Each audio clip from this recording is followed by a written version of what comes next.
you don't have to go to the doctor because you are sick. When you can do fitness to prevent you from being sick. The most important thing is our health. And you know that when you don't have it. Like when you are sick, it's the worst thing to be. And that's what like fitness preserves.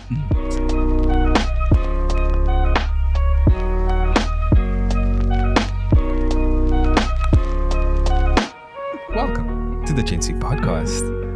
I'm Lisandre Rose with a new car key.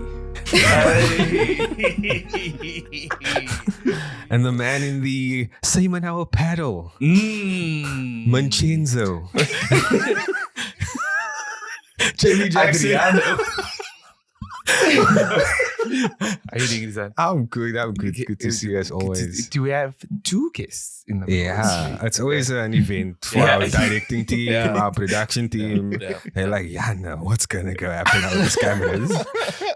But who do we have in the middle today, Jim? Today we have the owners of Southside Fitness. Gang signs. Welcome. Thank you for having us, guys. So you mentioned earlier that you had to deep dive into the podcast before. Well, not a deep dive, but like a general glance. A slight peruse. Yeah. And the key takeaway you said was that we just banter with Rizan and we bully Rizan. I think so. I can get on board with that. Welcome to the GenC podcast. Welcome, Carl. Welcome. Thank you. What is that? I don't know what's happening. Listen, this is their first time on a podcast, on a show like this, and this is what we decided to do.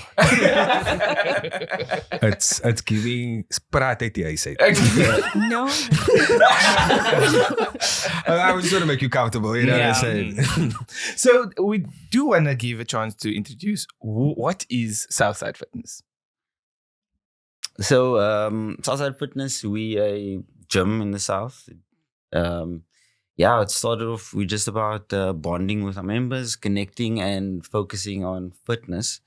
But it's kind of a little bit more than that. Initially, we were in it for fitness, but it's more about community, connection, upliftment, helping people. And that's very like overbroad statement of what we are and what we do. Yeah. We are here for the long story. What I do want to just say, like, because obviously we're gonna get into the journey. A lot of the times, people that look like us are not doing this. You know what I'm saying? Like when you go hiking, when you see the powerlifting and all this different stuff. It's often a certain demographic. And I think I'm very happy that we are able now to talk about, celebrate, champion stories now where it's people that look like us. Yeah. And I also, like, I see some of the videos of the kids now doing push-ups, doing the... Wow. So what was that sort of like vision behind setting this up? So initially, like you're right, we are quite a minority in the space that we operate in. More like predominantly in a functional fitness space in Cape Town specifically, even broadly in South Africa, like colored people don't do this stuff. We don't lift heavy weights, and like, I think the most thing people do is like walking on the promenade.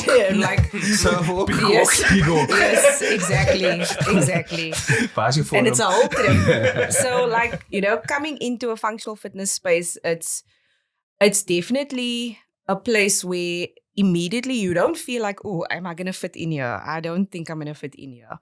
But the minute you start doing it, like I actually started my journey of doing functional fitness or CrossFit type of training in Pretoria. Okay. And Pretoria is not a very colored place. I will tell you that. So like I already stepped into it, like being a minority there. So, but I loved it. I enjoyed it. I said, oh, this is what I want to do. Yeah. I love the high intensity. I love the environment. I didn't care who was around me. I just wanted to do this. And then when I moved back to Cape Town, I said to Carl, we were still dating around the time. I said, we have to do this together. Like, we have to do CrossFit. I'm going to get you into CrossFit. And he's just like, no, that's your thing. Yeah. You do it. Like, whatever. I don't want to get involved with this. And like the guys in a CrossFit space, also, they like have a lot of ego. It's like, it's big egos and they walk around and like, so Carl's like, no, I don't want to get involved with it. I said, just come. First class in. He was like, okay, yeah, we're doing this. We're going to do it. We're going to do it. And we were like maybe 2 of 20 out of like 100 colored people in the small gym that we were operating in. And this was like maybe 8 years ago. So it is like a place where you don't not necessarily feel like you fit in, but it's like you don't see a lot of colored people doing this. So yeah, like we've been doing it for quite some time now. And we've actually, our world has expanded in a sense where more colored people are doing it. You know? But it's because we've encouraged people to do it. Because they see a lot of the stuff that we do, like the lifting of the weights and the running and the gymnastic stuff. They see it as, I can't do that. I can't. It's like, it's only for like specialists and it's only for people who are professionals.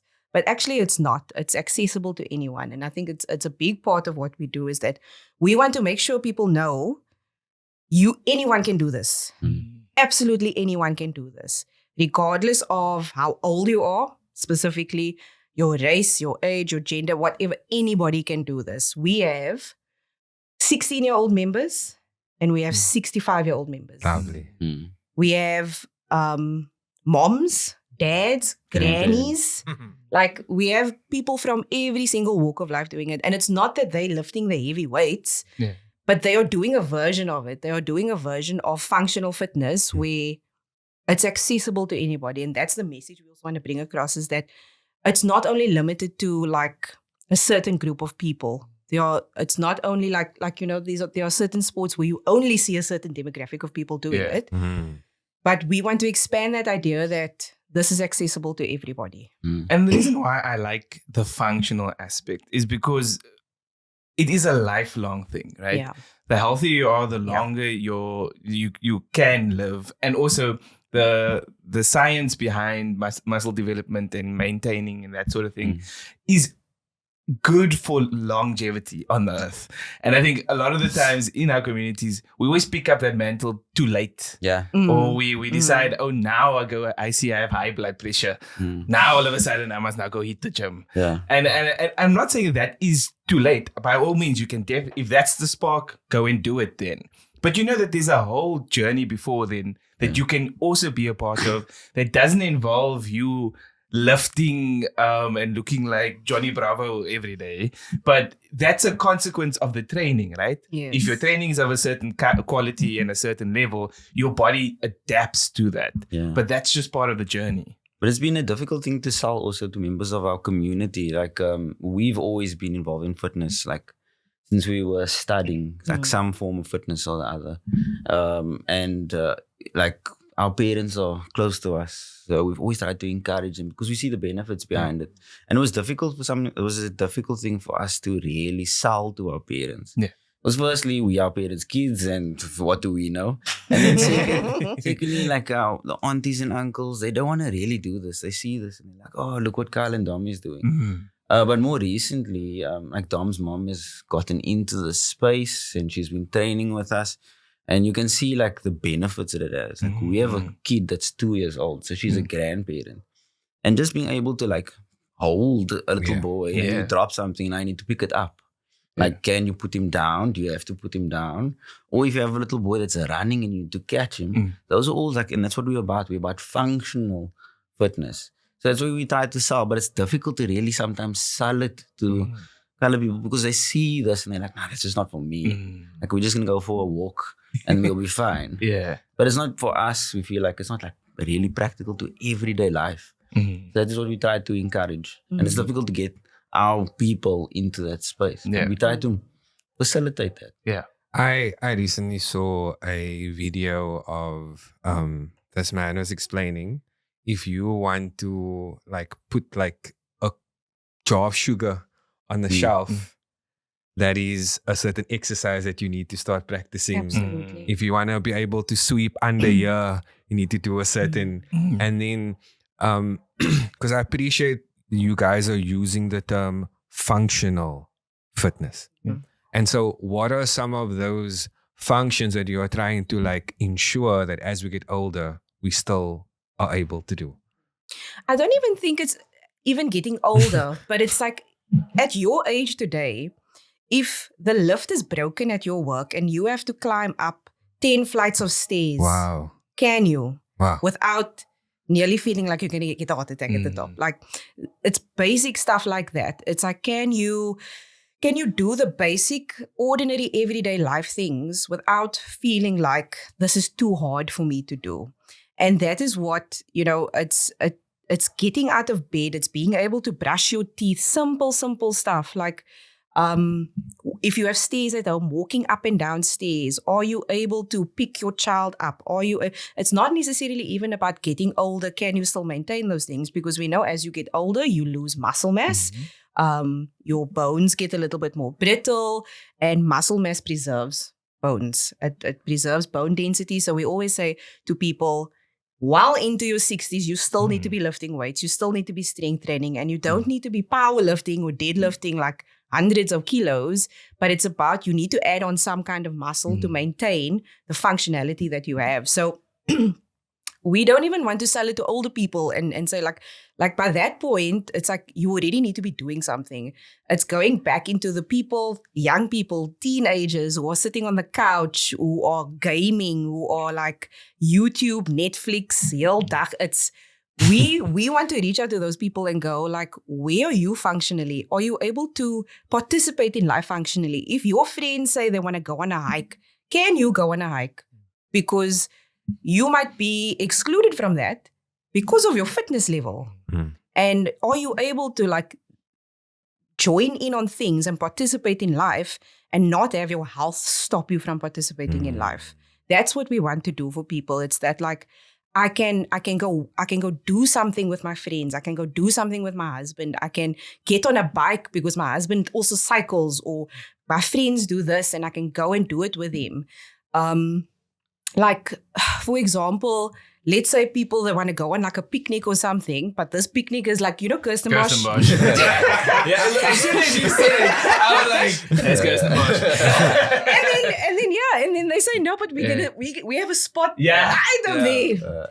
And you're like, oh, I don't know if I can climb that.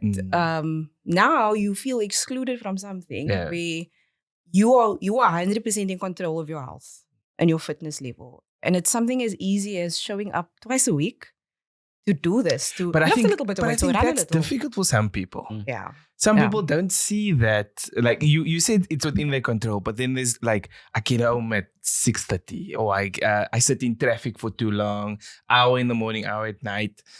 How do I put fitness in my already busy schedule? And then how do we sell that to someone that this is the thing that's keeping you alive? Yeah. Not the sitting in the traffic. Yeah. The being able to do this. How do we sell that in a space where we really are in the kind of survival mindset? But it's also about like prioritizing your health, and it's what it's about. Like you don't have to go to the doctor because you are sick when you can do fitness to prevent you from being sick. The most important thing is our health, and you know that when you don't have it. Like when you are sick, it's the worst thing to be, and that's what like fitness preserves. So we always try and encourage our members in this direction, but also like for us, fitness is not just like going to Virgin Active and you do your thing and you're there for an hour. Our business model is built around community, and it's about connection and friendship. And then it's not about the fitness. It's about coming to see your friends. And you're there for an hour. You're supposed to be there for an hour, but I'm going to hang out. They hang out for like 2 hours. This is why we haven't put a coffee shop in the gym. Because then they will never leave. But that's like what it's about. So we, like Dom, we spoke about this like a while ago. And Dom said, because we have like introspective moments where we sit and we just talk about like where things are, how we're going to improve, what we're going to do, talk about our members. And Dom mentioned like, we're actually in the business of community and community and connection. Yeah. And fitness just happens to be what we do. So it's really about making friends and being in the spaces. So let's take it back to when you flipped the switch. So you said you spent some time in Pretoria as well. Well, what were you doing there? So by profession, I'm actually an occupational therapist. That's what I studied for. I did my ComServe in Pretoria 2018. Oh, it's a long time ago. 2018, I did my ComServe there. And I was doing Muay Thai and Jiu-Jitsu, which he got me into for a little bit. And then when I moved to Pretoria, there was no place that did Muay Thai and Jiu-Jitsu. And then one of my colleagues actually introduced me to CrossFit. So I said, okay, fine, I'll come try it out. And then that's when I kind of got into it. But I was doing my ComServe there. So I was working at a psychiatric hospital in Pretoria. And then when I came back, I still work as an OT as well, on top of owning the gym. And it's basically my day job as well. So it's very similar actually to what I do. I do group therapy for people who are struggling with addiction. So I do a lot of rehabilitation work for people in addiction. And the group therapy is very much like group fitness classes. The group of people are more or less the same. Yeah. In terms of like what service you deliver, why you're there for them, the support that you give and all of that. So like the work that I've studied for is not necessarily connected to the gym, but the skills that I developed as an OT definitely has helped me become a better coach, a better community leader. So that's what I was doing in Pretoria. But Kyle also has a day job. Both of us have Because you said jobs you were on top at that of, point you were dating when you were in Pretoria. Yeah. So you were Yes. also in Pretoria at the time. No, so I was here in Cape Town. So we dated. We've been dating at that point for like 8 years. We were actually engaged while I was living in Yes. Pretoria. Yes. Yeah. Secured. Yeah. Made sure. Because the Jacarandas. The beautiful flowers. In that year, I think we actually flew 26 times. Oh, yeah, we flew a lot Yeah. from Joburg to Yeah. Cape Town. Yeah, so I was here doing my own thing. I was doing jiu-jitsu still at that time. I was heavy into that for about 7 years. When Dom came back, she came back, was the beginning of January. And we stopped at the CrossFit gym in the area. And we were just going to go look. And then Dom jumped into a class. And next thing, I was signed up also. And then I jumped into it. And then, we haven't looked back since then. So were you doing jiu-jitsu full time? It was my hobby on the side. Okay. So I'm actually a practicing attorney by profession. I do criminal litigation, so that's where I am most of the time. And then this is just more my passion project. It's not even like work for us. It's just like something that just happened. I don't know how, but at some point we just found ourselves in a situation. Oh, okay, wow. Now we suddenly Southside Fitness. For us, it was like our Southside actually started. It was really when COVID was going on, we bought equipment. We had at the gym, so we had stuff at home, and then we were still training at the other gym that we were at. Our friends started to leave, and we just wanted to hang out with our friends. So we said, okay, come train at our place. And then more friends wanted to join, and then more friends, and then their friends. And then it was a point we were like, hey guys, we need more equipment. So if we charge fees, we can get more equipment in. And what started out as a little thing in our garage ended up to where we are now, where we have a facility where we train, we run competitions. So it really just grew, and it grew out of was not our intentions at any point. We never actually sought to create a business, but it just became to be one. But I mean, like you mentioned earlier about the aunties. The aunties just see you lifting weights in the garage. And and then but then that whatever you're doing there turns out to be to your point, a business model that you just happen to stumble into. But the mindset is different. The one is I'm just there to get fit, throw weights, but the other one, now I'm building a community. I'm doing much more than what I was just doing but in order to do that, I need some sort of fee or some sort of funding to get in to grow that. When did you make that switch to, like you said, at that point you needed to charge a fee. Yeah. But how did you then approach it then to be like, okay, now this is actually a business that I'm going to do? So we really started like what came to be Southside in 2024 December. Last year. Yeah. No, not last year, the year before. Yeah, the year before. 2023 December. 2023 December. So it initially was just like our friends training with us. It was like, guys, we can just get more equipment. We train in our garage, which is 36 square meters. So it's maybe just a double this room. Yeah, so it's not a big space. So this is a very big space for people that are watching. Rooms and rooms. Yeah, so Someone giving away blueprints. It's a rough estimate. Yeah, so we ran. We had just was like a group of friends in the beginning. I think we were like six, 7 people. Yeah. And then January we decided, okay, let's like kick things off and extend it to people. More people can come. And I think that is like when we decided, okay, we can do something here. But it was always intention. It was never our intention to be like this massive thing. It was always for us really just to train with our friends. Okay. And it was just to us to create a bigger platform to train with our friends. Yeah. And and then things just got big quickly. We eventually got to the point, I think we middle of the year, last year, we were like at 30 members. We got to add more classes and structure things a bit bigger. We entered a few competitions. And we started to take over. And then we saw like this was becoming almost undeniable. Like that something was created that we couldn't say no to anymore. And then it just fostered and grew. And now it's really at the space where we recently moved into a bigger space, like 150 square meters. We didn't move into May this year. May. 3 months ago. Yeah, and we at the point where You can drop the location so people can know. Yeah. Deep River. Yeah. Okay. I wanna ask. So we obviously gonna get into the classes, like the structure, the competitions. But my understanding is that you guys started training with your friends at Muizenberg Beach. Oh yes, that's the OG story. Yeah, that's like the original story. So I was in university at the time. I was studying at the time. And I loved running from Muizenberg to St. James. Okay. And then going up, I don't know if you guys know about Jacob's Ladder.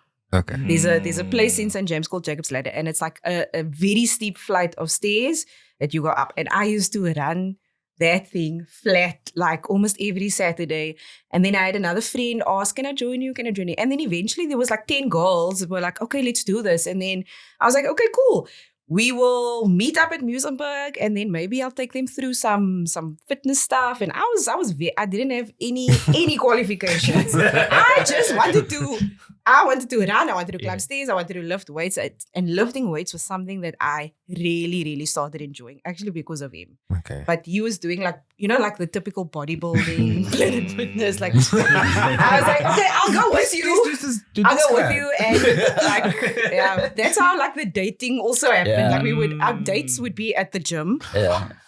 But then I started getting into it. Okay. Like, and then girls just started joining. And then every Saturday I would say, okay, come, let's go.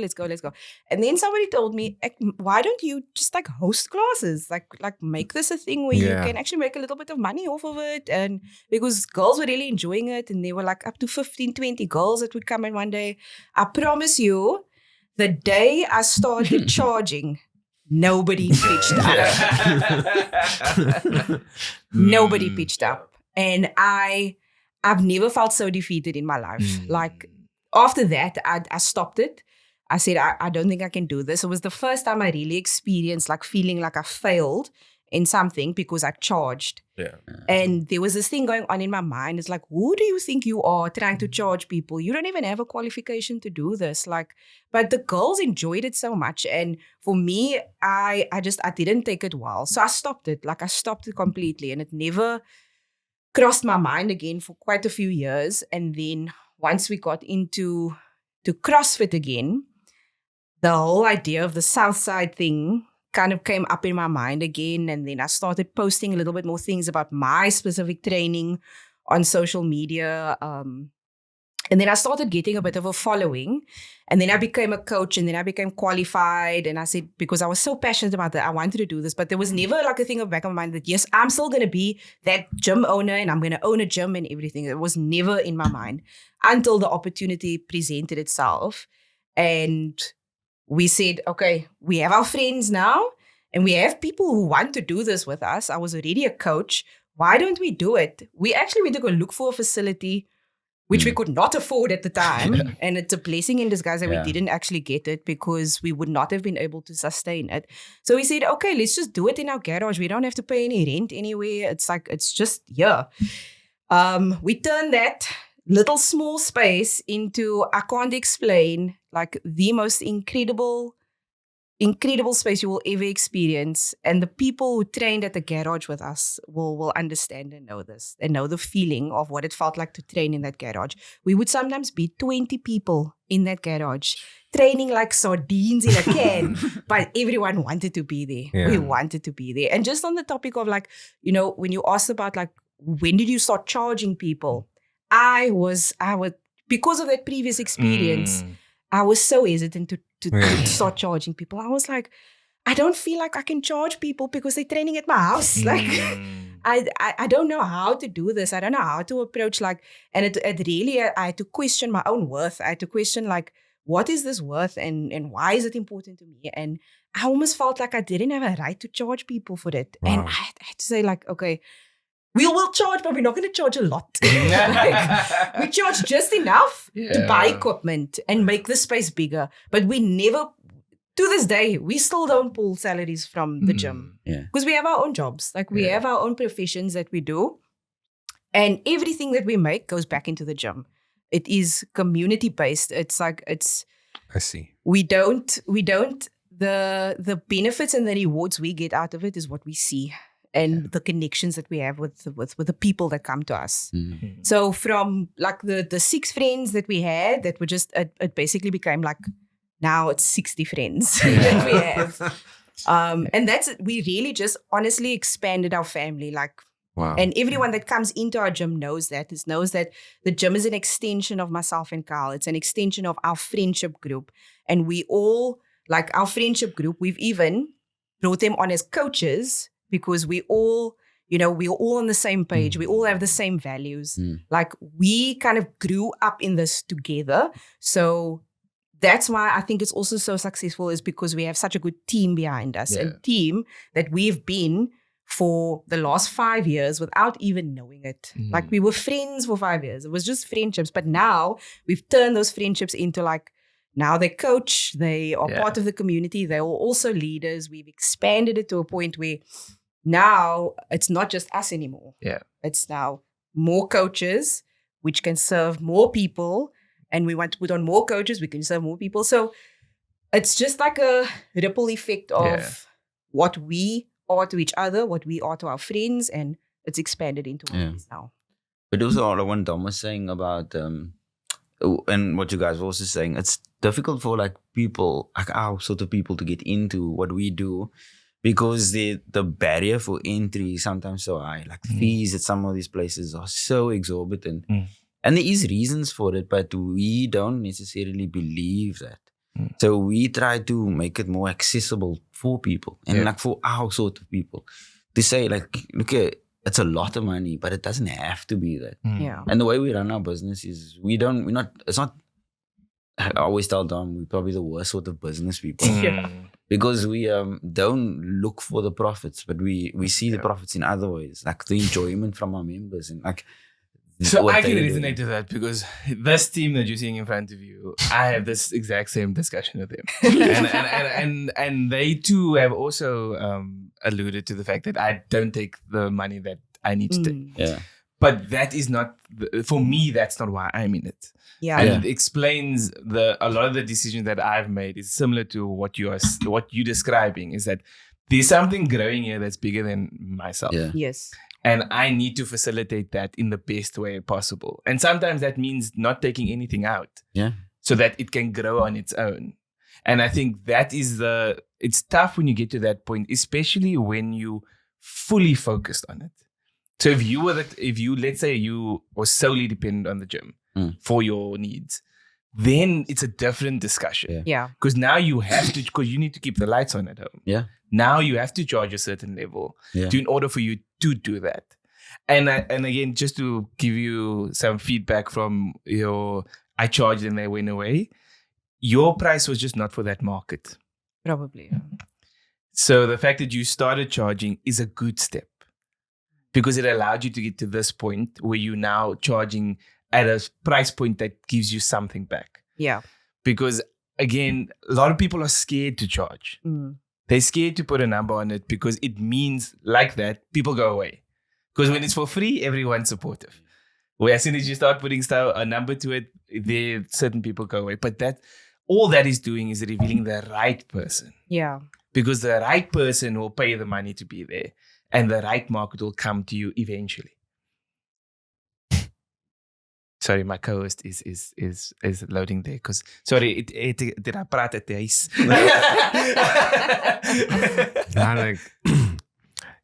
I'm resigned to things. There's so many things that I want to respond to. For example, Kyle said, at the point it became undeniable. And I was like, you were same. Because we also and that same, we have to confront the reality that the space we're creating now it's about our community. And people are shocked. We don't make a lot of money. We don't make money, that was the one thing I wanted to respond to. Other thing I wanted to respond to is that it's so fascinating because I recently had a conversation with someone about the personal trainer industry and how it's so incredibly saturated and you have to kind of separate yourself from this, that, and the other. And what's so refreshing is the pathway that you guys are choosing to be trainers or to introduce fitness into the community. And it's around community and accessibility. I kind of want to say this, but I don't know if I'm allowed to. Damn. Figure it in post. Because this is such a good thing that this person told me, man. So it was okay, I'm gonna try and hypothetical it. No, because allegedly they were saying that because they definitely I feel like all of us believe here that exercise movement is very, very important for people. Just just in that way, just describe it like that. Movement is very, very important. And one of the demographics of people that really do need to exercise and move are parents, moms specifically, because they have to lift the child a lot. Is there any way that the gym could have a play area for kids? You know what I'm saying? So did I do it? Yes, okay, yes. Go for it. Go for it. I don't know. I've posted so many things on social media about how hard it is to balance motherhood and my own training, because as a gym owner, you can't also look a certain way and then expect to your members to listen to you. You have to look and you have to move like someone who they're gonna believe, okay, this person can actually help me. So being a mother and going through giving birth and all of that, it's already hard on its own. But then comes, I have to maintain what I've already had before having a child, after giving birth to a child, and now also having the child and having a job and running a business. And now my child is running around. So our son is 2 years old, is grown up in the gym. And he trains. I train, and he is everywhere. He is everywhere. I would have in my mind, I'm like, yes, I'm gonna hit such a liquor session. Like I'm gonna lift heavy weights, and I got my child with me, and I can't put.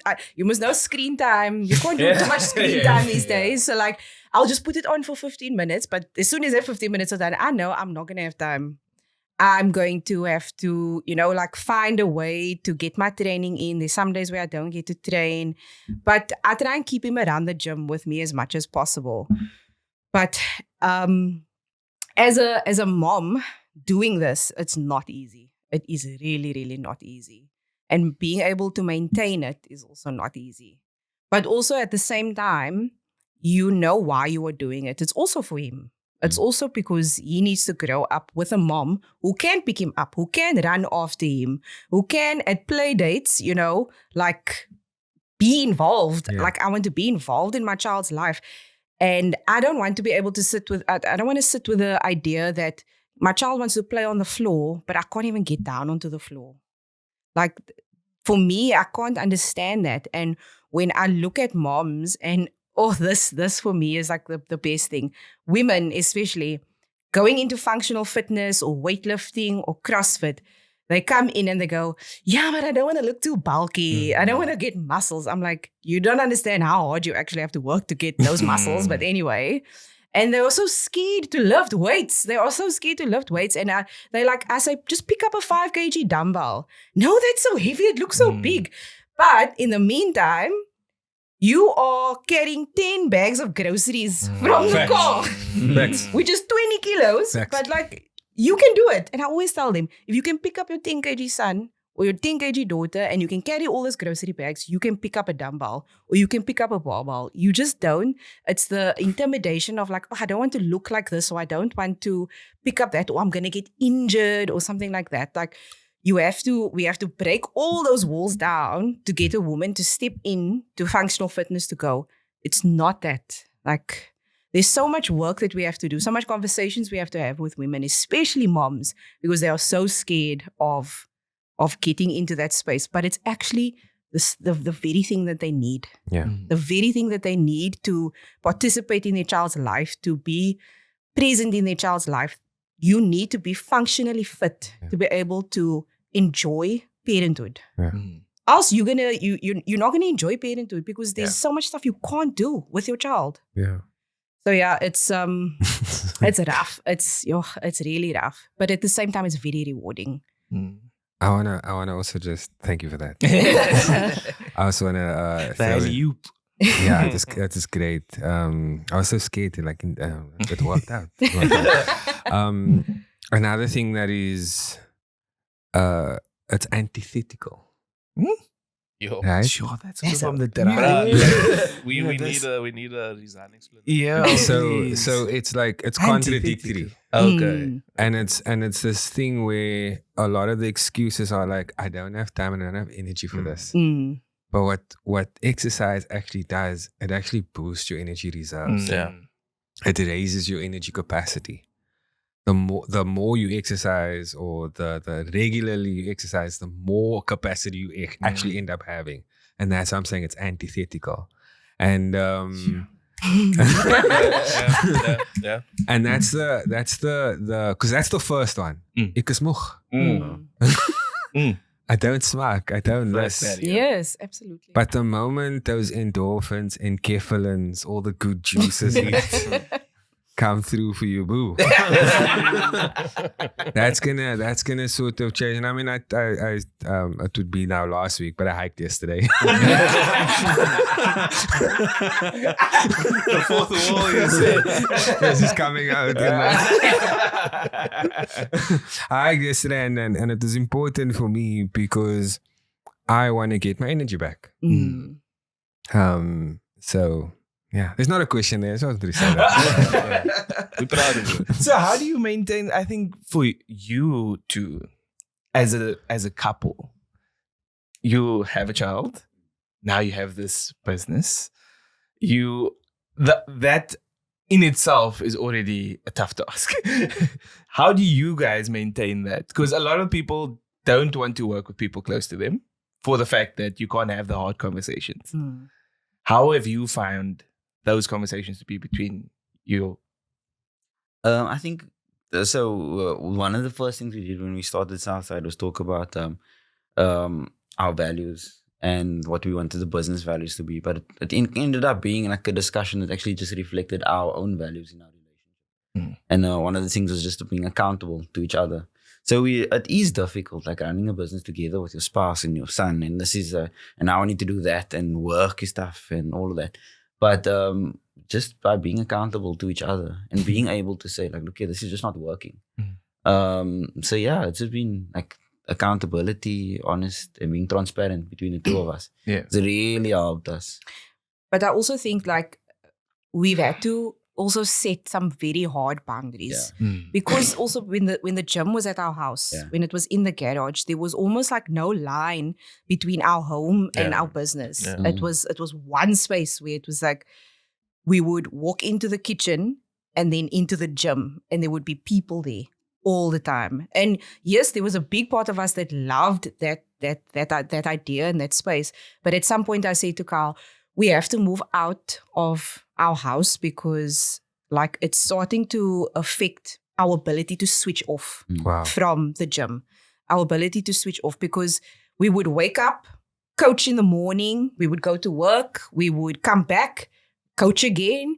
And then once the day is done by 8 o'clock, we're both tired because we had to do the feeding, the bath, the bedtime, and you know how long that takes. And then Facts. by 8:30, we're sitting and we're still talking about the gym. And I was like, Carl, I don't think this is healthy. Like, I think we have to have like a separation of like we must. So sometimes we would schedule meetings with each other. I love this on so a much. Sunday. On a Sunday, we would go to like a coffee shop and go, okay, now we're going to talk about the business. Now we have a business meeting and we do all our admin for the week and everything, just so that we could have a little bit of a separation between, because it was a lot of conversations about setting boundaries, about prioritizing, because as much as we were building this gym, we also had a child that we were raising at the same time. And I always talk about Southside is like our second child. And it's given us more stress than our actual child. And taken more from us financially than our actual child. So, and we really treated it like that. Like it took so much time away from us. It took time away from like our ability to, you know, just be present with our child as well. So I said, no, we have to set some boundaries here because our child also needs us. He needs his parents to be there. And as much as we are also showing him his values of how we want him to grow up, by how we live, by the business that we are like creating and the values that we have, and he's witnessing all of that, we still have to also like, you know, be present with him. But we would be busy like 12 hours a day of like working and coaching and gym. And so we had to set boundaries. And I think just, you know, setting the boundaries between that balance in our lives was very important. And I think that's also, you know, as difficult as it was, because we never agreed on it. Like also we were like, no, but this is important. No, but that's important. And there was a lot of times we disagree a lot on stuff. But we eventually, like, we have to have an understanding of each other and like have to understand this is why he says this and why he's doing this. And it's like having empathy and understanding of your perspective and my perspective, and saying that there's no right or wrong. It's just that we maybe need to have a discussion or refine things a little bit or set more boundaries here or change it. But we are very much problem-solving people. There's a problem, we figure out how to fix it. And we don't let it like simmer there. So if there's an issue, we were like, okay, how are we going to deal with this? And it takes a lot of hard conversations. It takes some arguments sometimes. But I mean, I think business owners, it's going to happen. Like it's going to happen. You must have hard conversations. Even if you're not married to each other, business owners, if you're sharing a business with someone else, it's going to take some hard conversations. Like inevitably. So it's just that conversation as an added layer. Yes, exactly. Like you said, you can switch it off, but it might follow you home. Yeah. You can't run away from it.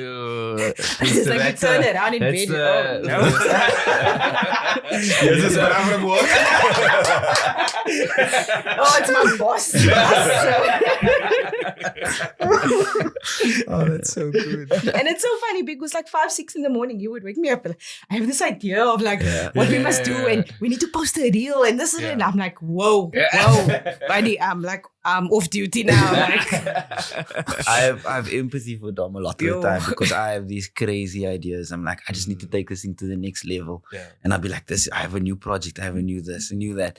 And Dom is just like, just relax. Relax. But I'm like, we have to do this, we have to.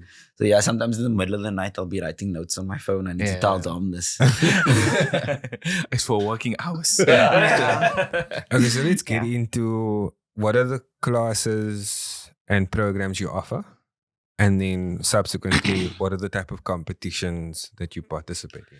So I do all the programming for our gym, which is, I think, also like a secret to our source. A lot of gyms locally buy programs from overseas and they just implement it in their communities. But what we found is that it wasn't being true to who we were to do that. So I do all the programming, and it allows me to actually see like where our members are lacking. Maybe they need a little bit of help here. Initially, our gym constituted largely of ladies. We had lots of ladies. So the programming kind of like skewed itself to fit like their where they were lacking. So like in terms of pull-up strength, gymnastic movements. So it allows us to just be a little bit creative. So we currently have our functional fitness classes. We have them run like every day. We have classes in the morning, 6 a.m., 8 a.m., in the evenings, 5:30, 6:30. On 2 days a week, we have 5, 6, and 7. And then we have a gymnastic specific program as well that we do. We rotate that from time to time where we just do like pure gymnastics work. And then we recently added on a running strong program because we noticed that a lot of the runners, like Cape Town is full of runners at this point. They all want to do strength training, but they don't know how. And they have this conception of what it is. And they are implementing it, but it's not actually strength training. So we've rolled that out and we're currently kicking that as well. That's awesome. And then, Dom and I are very much into the competition scene. And the gym was never supposed to be, we wanted it to be accessible. So we never sought to enforce competitions on our members and say, okay, this is something you should do. But for some reason, we decided to do it. We'd sign up and our members would say, I also want to do this. And next thing we know, we would be, our members will be sending us messages to say, hey, there's a competition coming up next week. Or they'd send a message, hey, I signed up for this comp. And I'm like, what? So we do comps for like every second month. So there's a comp actually coming up next week, Saturday. West Coast Series. It's a ladies only comp. And last year we actually won the affiliate flag. Having the most it's basically like a flag for people who like can scream the loudest. And our people. In the most it's a Spirit Cup. Spirit Cup. Yes, award, But funnily enough, last year we were That's the sign. That's a figure. So what is that? Just a soundbite there for me, man? Per. Please continue. Last year we sent I think 12 girls to the same competition that we're doing next week Saturday. We generally do competitions in the CrossFit scene in Cape Town, and we are honestly the smallest gym in Cape Town. Like I don't think you'll find a smaller place. But we have the loudest supporters, and our members are like, honestly, sometimes when you stand there and you like they're screaming, I'm like, whoa, my ears like just. But you know what? People know us. People know us for that now, and they know us to be like, oh, Southside is coming. You know it's going to be like a party, or like they're going to bring energy they're going to bring. So people and gyms and competitions actually reach out to us to say, hey, can you please bring some teams to support? Because they know we're going to bring like a lot of like energy and fierce. And I think it's also the whole idea of like the community that we build. Like it comes from community. It doesn't just happen. It comes from the people that are interested in it and go, oh, I like what I see and I want to be part of that. Yeah. And then they become so proud to be part of this thing that when they see the leaders step onto the floor and do something that's scary, they go, yes, those are my coaches or those are my people. I want to also do that because they know that Carl and I will show up for them in the exact same way. Wow. We will show up and we will scream for them. And we've created that culture. So now everyone that comes into the gym, whether you're new, like, you know that's the vibe. Like, and if you don't fit into it, you're welcome to stand there and just watch and maybe take pictures. But everyone's gonna scream for us. Yeah. And we've developed in the short time that we've done this, we've developed a bit of a reputation in the CrossFit space for being a gym that brings a lot of energy to spaces. Yeah. But it was never our intention. It was never our intention to do that, but it just happened to be that. But like you said, it's just exuding what you would do for yourselves. Absolutely. So you would cheer each other like that. Yeah. So your gym just reacts the same way. And then in many spaces, and the reason why it's so important that you get recognized is there's a lot of spaces where we don't do that. Yeah. We see you elevate and we pull each other down. Oh, yes. So now, but now at least give us the chance to elevate and show us that we can do it differently in the way that you are doing now. And I think that it's important for us as a platform as well to champion this, to show you that what you're doing is great. It's hard, very hard. Yeah. But it's having such a ripple effect on your community that you won't even see now, but for generations to come. You know, it was also so difficult to step into this space that we are because we at some point became business owners. And it was never our intention, but we kind of got this mask put on us. And it's difficult as colored people and colored business owners. And we're like relatively younger than a lot of people. So moving in this area has always been a bit of a nightmare. And we suffer with big imposter syndrome. Like, are we doing the right thing? Or is it actually working? Should we keep doing this? So it's very difficult to like really navigate this space that we are. And even at some point, we were running from the garage and we heard like people would make comments about, oh, it's that garage gym. And at some point, it became like a little bit like of a perceived insult. Okay. Like, oh, they're just a garage gym. They run from this garage. And you're competing against gyms that are 600 square meters, that they have all these... Hundreds of members. Yeah. And we're the small gym coming to competitions. And then at some point, we decided to take that over and that label garage gym, and it became like what we were proud of. And our members also took it. So we started like the garage mentality of just being like, you can't bury us, you can't put us down, you can't and then and we started out like we had our own competition recently and we called it the Garage Games. And it's now like we've taken ownership of that word and it's actually something our members are proud of. Where initially it was just an insult. It was, I'm a crier, guys. This portion of the episode is sponsored by Rizan's Tears. I'm incredibly proud of you guys. Thanks, man. Like everything that was said, I'm here for.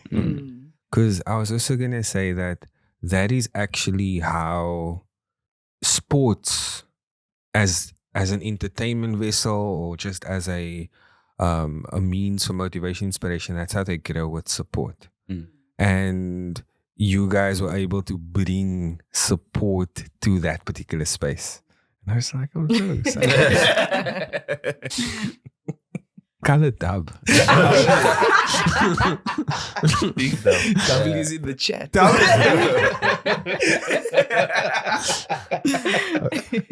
Okay, but wait. Okay, so but garage game sounds crazy. Yeah, I mean, I'm a gamer boy. So like what, like, because it sounds almost like what's it, the Japanese game shows. Oh, Squid Games.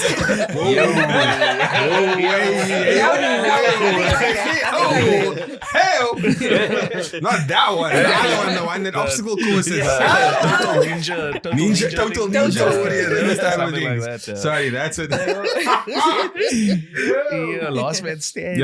Last one, yes, like that. No, it is nothing like that. Like actually, like tell us about the garage games, like a little bit more, please. So it also comes down to like how we run our program. So our gym, I do all the programming. So what we did is we tried to create this in-house competition that would really set our members up for success. Okay. So it started with the programs that we run in class. So I build the program on like an 8-week block. We started something, we do a test piece, and I build it on strength and refining that, and then we do a test piece after the 8 weeks, just so that people can like see if there's real progress. Yeah. So with the garage games, the whole concept was to actually take what we do and mask it around this competition. So we didn't tell our members what the workouts were. So it was, we just created hype around it. Okay. And everyone likes hype. Yeah. So it was over 2 Fridays. It was 2 weekends. Last week Friday, and then yesterday was the last conception of it. We ran 2 different workouts on day 1, and then on yesterday we had another workout with like a heavy lift at the end. And it was literally just everything that my members have been doing. And then on the last day, they got to showcase it. Okay. And so it was just vibes, loud atmosphere. And and it's all we trying to do is really just give our members platforms to celebrate them. Yeah. And to really just show what they are doing and invite their family. And like we have people that come in that never have done exercise before. And their neighbors have been bugging them, oh, come through, you must come train here. And then eventually they come through and they train and they jump into like their beginner class, and they'll be doing it for like 3 months, and then they'll come to me afterwards and they'll be like, hey Carl, I did 38 burpees today. Wow. And it's like the highlight of Burpees everything. suck. Nobody likes burpees. Nobody likes burpees. But it's like those small things is like why we do this, because for me, like that does competitions, and like we do this like every day, and we've been doing this. And so it's like, for me, it would be nothing, but for them, it's like everything. And it's something that they wouldn't have done before. Yeah.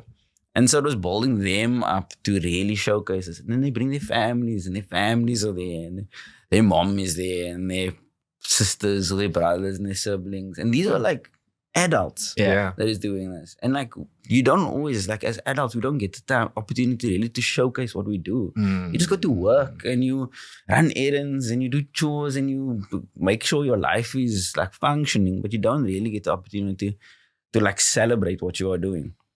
So that is what like the whole conception of garage games was about. Don't worry, Carl. He'll do that. It's just, like I said, it's sponsored by Design Studios. Yeah. But no, I 100% agree with you. And I think it's important that we do get because when you are in like, let's say your teens, and so like when you do sport and your parents come and watch you on a Saturday, when you get to adulthood, like that kind of falls That away. stops. Absolutely is. And this allows you to also do that. Because I can also imagine there's that one parent that says, I would have never thought they would do this. And then they ended up seeing this. And they're such okay, maybe I'll go for a walk now. Maybe I'll go and do something. Because now you're affecting communities and people that have never seen it in this way. And you know what, as an adult, like your needs don't change from when you're a kid. Like you still have it needs to be seen. You need to be recognized for what you are doing. So that's like, and that's why I say we do fitness on the side, but that's not what we're about. Like Dom and our professions really allow us to actually shine in this. And that's like one of the things we say, it's like our secret sauce. Like Dom is an OT and I am an attorney. So I for work, I talk to people and I fix problems, and that's what we both do. So we both connect on it, and we both like understand mental health is important, and we try to just live this life that we do, and we try to just give everyone access to it. I'll give you another tearjerker now. Go for it. I'm warm. So we have a member, but a member in particular. I actually don't even know how old she is. She could be late 30s, early 40s. They have a daughter, and a daughter comes with to the gym every now and then to come and watch. And a few months ago, this lady did her first competition. Before coming to our gym, she did not do any kind of exercise, no sport at school, nothing. Then she went to this competition. She's been doing training with us for the last maybe 6-7 months. And now the movements are like clean and jerks. And she said to me, I don't think I've ever been so proud of myself in my whole life. And there was a moment during that competition, I was watching her daughter look at her and said, go mommy, go mommy. I was brought to tears, and she said that was such a moment for her, which never ever would have happened. Her daughter sees her so differently now. Her daughter sees a woman who is like strong and capable and fit, where this woman would have not touched a barbell in her life hadn't she walked through our doors. Yeah. And that moment would have never happened. And like that is what Carl and I create. Like we create those experiences. And I get rewarded so much from seeing that and from like witnessing that, because I know that feeling. I'm a mom as well. I have a child as well who also says, go mama, go mama. Like it's, you don't get anything better than that. Like those are experiences that there's no amount of money that can make up for an experience like that. So that's what a lot of times we create. Even with garage games, yesterday, everyone is hitting PBs. So we call it the personal best. Everyone is eating PBs, and their families, you can see the pride on their faces. Their families are like so proud of them. Like, how did they do this? And the people are proud of themselves, and they come to us and go, Coach, I eat a PB. Coach, I did this. Coach, I did that. And we celebrate them. And that space, it just grows and grows and grows from there. And sometimes it's so overwhelming to see like, I can't believe what we've created. I can't believe the lives that we've changed, like the homes that we've actually gone into and changed those people's lives. And it wasn't even about exercise. Yeah. It's about connection with others. It's about like, I see you and you see me. We do hard things together, and we will overcome things together and then celebrate with each other afterwards. The fitness and exercise, we always say it's a byproduct. That's not what we are here for. We're actually here for emotional health. We're here for connection. We're here for, bringing people together in a way where our fitness is the common denominator. But at the end of the day, it's the fact that we are all human beings, which is the common denominator. So, I hope that got you a little. But that was, for me, that was like almost like the highlight of my year in terms of the gym this year, was like, so the rest of the recipe is 5 grams of salt, 2 milligrams of jeera, and that's a random one. Yeah. If I may, resign 2 things. No. We actually kind of need to come to terms with this conversation needs to end. Cried enough. No. His ducks are empty. That's crazy work. No, I think first and foremost, thank you guys for coming, because this was such a why we do this kind of moment. Yeah. For us, like I'm pretty sure Uncle is very proud over there. You don't you feel? Don't take my head shining for. It's the lights. And one of our sort of running themes within the show is like, what does that C in GenC mean? And you are hammering it. Connection, community. You are hammering it. And that's what makes me want to seize for cry right now. Yeah. But just to sort of keep the good vibes going, because we've been speaking about health, fitness, community. We actually do this thing where we shout at an organization of the week. And this week, we're actually going to shout out an organization called Health Impacts. So this What is something do they that's do, Lisa? this is not an advert. This is a sincere moment. And this is actually something that's quite close to Lal and his family. Yeah. So Health Impacts actually provides free oral and dental health care to geographically isolated areas of South Africa. So they go to like think small dorpies. Yeah. Genanendal. Yeah. Those type of places. And so they're going to be going to the Namakwa region. So down the N7. Yeah. All the way. All the way down. And so over the past 3 years, actually, I think since 2022, right?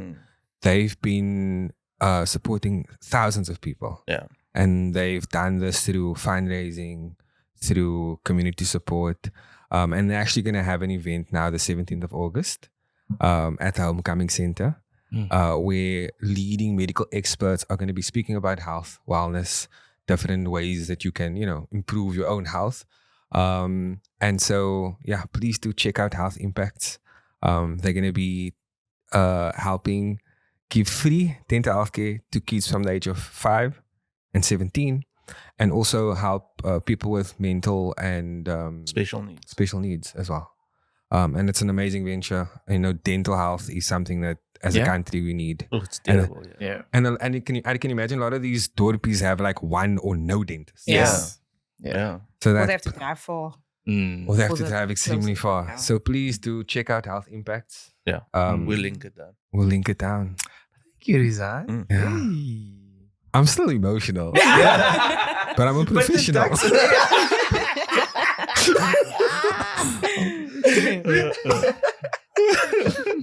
So there is a game we do like to play on the show. And it's a series of hypothetical questions, right? And it's a game we like to call Say Ma Now. So it's like say Ma Now.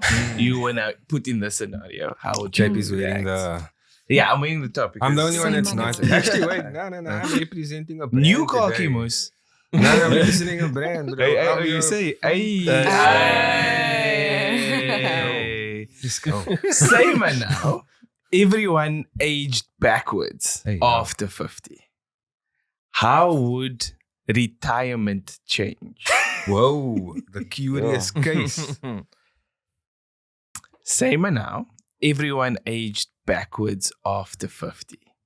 How would retirement change? So if you're aging backwards, that means you have another 50 years until you're a baby. Yeah. Okay, so you go 50, then you go 49. Yeah. Yeah. Yo. So you Reverse. actually like de-age. Yeah. Oh, that's cool. Instead of old age homes, you go to crash. Yeah. Oh, it's a job. So it's like, Oh, that would be dope. Oh, Yeah. Like when I saw the cards, I was like, this is actually That's insane. actually crazy. Because so a lot of it is like you work that hard so that you can afford the lifestyle that you wish you had when you were younger. When you were exactly. Exactly. That would be the best. Exactly. Oh my word. And you don't lose muscle mass also. You just get more buff and more jacked. Oh, that would be like that. All the retirees going to Thailand. It'll be Yeah. so much better. Yo. The beaches are going to be full, yeah. Beaches will be really cool. So probably retire at 70, 30, second leg. Yeah. That's Low key. because you only have between like 30 and 12 until your Like- faculties are all Like gone. imagine you could experience your 20s having the money that you would have accumulated. Well, by the assuming you time- have money then, but Oh, come on. but That would a be so little bit much better, fun. yeah, a little bit Yo, better. I'm feeling wrong answers only. Give us one. Give us one. Yo, I'm feeling wrong answers only. Bro. Okay. I don't know. What did you say? No. No, there's a song by Giveon, man, called 20s. When I spent my 20s on you, he said, oof. That's a wrong answer. I was going to say, it'll be quiet to then think about reinvesting in like amusement parks, like having like a fresh ratanga. Yeah. You know what I'm saying? Like a way, like Because that you would will be enjoy it in the, like your before you die type of thing. Yeah. Yeah. Also, wild take, like, because you have children. You match. Yo, That's This really is a giving Black Mirror. Champions That's a League. Black Mirror episode. This is a Black Mirror episode.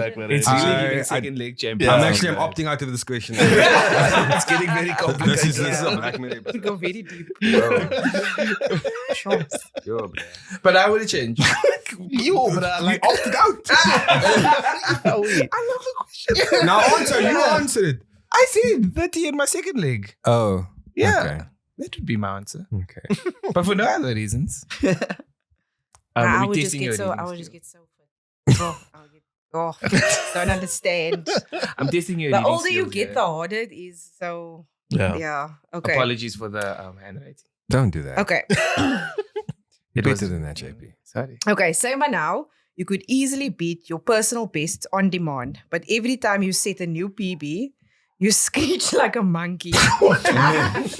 Are you still pushing every week or staying content? Yeah, I'm screeching. I don't care. Screech like a monkey. What was that? Like you make an embarrassing noise. I every get time. you. I Yeah. get you. Yeah. It's the same Because now. it's a rewarding experience. Yeah. So now That's you're flipping the script and Yeah, making it yeah. Like a little- embarrassing. like- yeah. You'll still get like the reward, but like it comes at a cost. Or It it's comes gonna, at are a- you gonna, yeah, you're gonna. Are you still gonna be Embarrassing cost. pushing? Isn't the result gonna go? I was thinking of a Hadida. What did you do, Carl? No, definitely. I'll be screeching like a Screeching, monkey as yeah. well. 100%. No, you don't The full understand experience. that feeling of hitting a PB. Mm. The rewards. Yeah, because the older you get, the fewer the PBs come. Because when you start out this journey, like the first 2 years, you PB every week. You're like, you eat personal best every week because it's new. Then the longer you do it, it comes once a month, then it's once a year.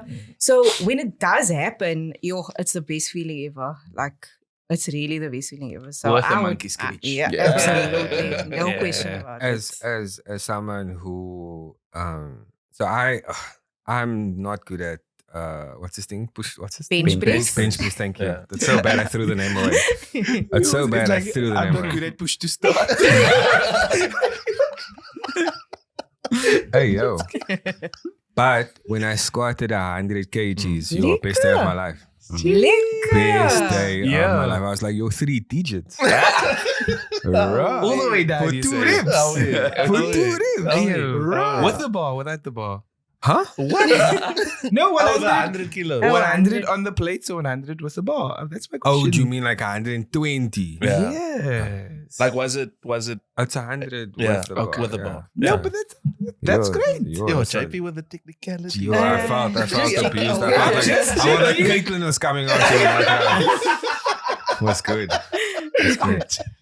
Now I'm screeching like a Yeah. Hadida. Yeah. I said what I said. Yeah. Absolutely. Yeah. Yo, the gym would sound weird. Like imagine like a random person walking But it would be past and all normal, of the though. sounds. But like at some point it'll be normalized. Okay. So we've had a lot of experiences like that, especially when we're in the garage, like because the garage doors are open, there's Yeah. people walking past, like there's people driving past. And there's a lot of times where we're like maxing out, we're going for heavy Yeah. back squats or heavy clean, and you hear people people walk past and like, everything okay? And it sounds strange, yeah. But sometimes when you're like hitting those heavy weights, sometimes you do make noises Yeah. that you have to make, Yes. like Yeah. to get Yeah. it done. Yeah. Yeah. You don't care how you sound. It was, yeah. Yeah. Yeah. I also had the unfortunate incident, but it Can you was tell noises us, from bro? the wrong place. The views Yeah, the expressed. views expressed. On The the views podcast. expressed. But if you know, you know. Yeah. Every back squat day. So what we also like to do on this podcast is give the opportunity to do 2 things, right? Thing number 1 is please tell the people where they can find you, how they can make contact, all those type of things. And I think let's start there and then I'll get you with the second question. Any pages that you'd Any like pages. to promote, any projects you guys are working on. Yeah. Like where can people follow Southside Fitness? So predominantly we operate on Instagram, Southside Fitness CT. That's our Instagram handle. We don't do Facebook anymore. I mean, Yeah. who does Facebook these days? Yo, shout out Facebook. Shout out Facebook. Facebook. Shout out. We're sending the invoice. And then our website is www.southsidefitness.co.za. All our information is on there with regards to packages that we have, pricing, our schedule as well. And then if you want to make contact and find us, we do sometimes host beginner classes for people who are a little bit intimidated by like, oh, I don't know if this is for me. So it's like a one-time. You can come for free for your first session, see if you like it. And then like there's no obligation to come back, but most people stay. But yeah, we are very active on Instagram. So Instagram is kind of where we operate most of our content and stuff from. And then the website as well. We are based in Deep River in the southern suburbs. We had to drive long. We had to back in Padcoons. Sorry. It's okay. No, but it's fine. We'll stamp your passport. That's all right. But yeah, we are in Deep River in Cape Town. We can give you guys the address. Yes, yeah. Like with more details, but yeah, Instagram and our website.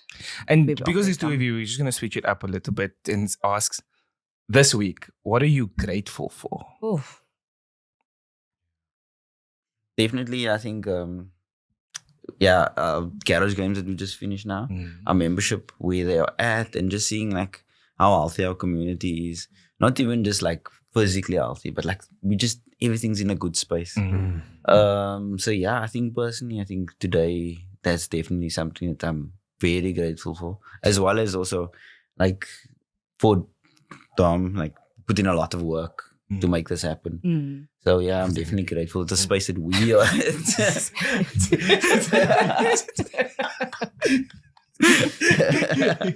You know, Kyle's being polite and looking at his eye, but his eye just crumbles. He's like falls apart. Kyle doesn't know what to do.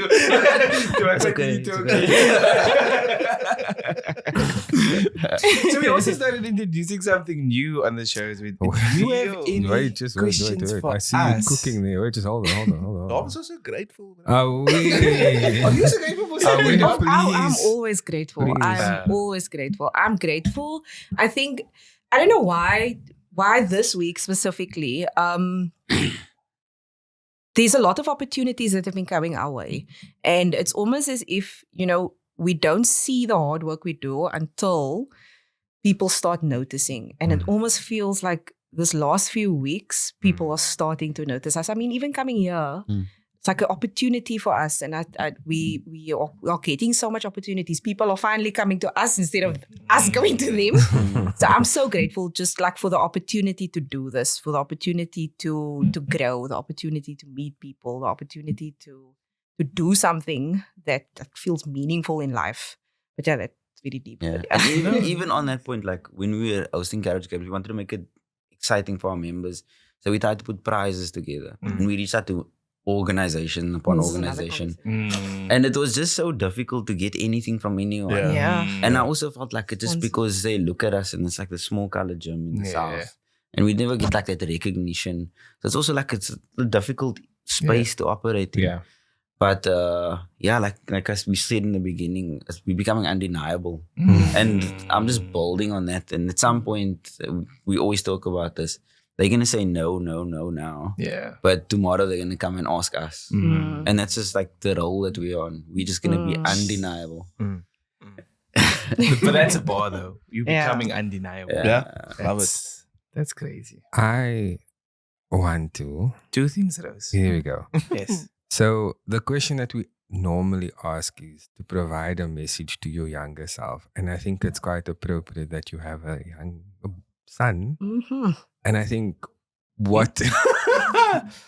when he's older, when he one day maybe sees something like this, what would your message to him be? Everything that you work for. Sure, Kyle, you go first. This might be long. Because that is very easy. I clocked the JP now. JP's giving you layups. If I had to tell our son anything, I feel like all I would tell him is just to be true to himself and make whatever decision he wants to, as long as he has conviction in that. Like we, like, as colored people, your parents always tell you this is what you must do, this is what you should do. And even though sometimes it's not what you want to do, and you have that basis for why you want to. So we always try to bring our son up in a way where if he wants to do it, like, let him. If there's consequences, he just has to deal with the consequences. But like, encourage his independence, and he's like, and our son is 2, but he will tell you what he wants to do. Yeah. So I think if I was that is to the tell him, unfortunate part. Dan's house. if I was to can tell him relate. anything, I would just say, like, just be true to yourself. Like, I love that. Sure, I'm gonna cry now. That's it. It's almost done. I would probably say to my son, like, don't ever fear just going for it and doing something, because there are going to be so many things and so many people in this world that are going to tell you that you can't, or that it's not possible, or people like us don't do that. Yeah.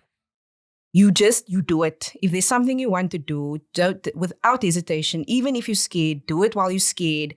Do it when you know it's uncertain. You don't know how it's going to end up. You might fail. Do not fear that failure, but just go out and do it. If there's an idea in your head, if there's a passion you want, like, just do it.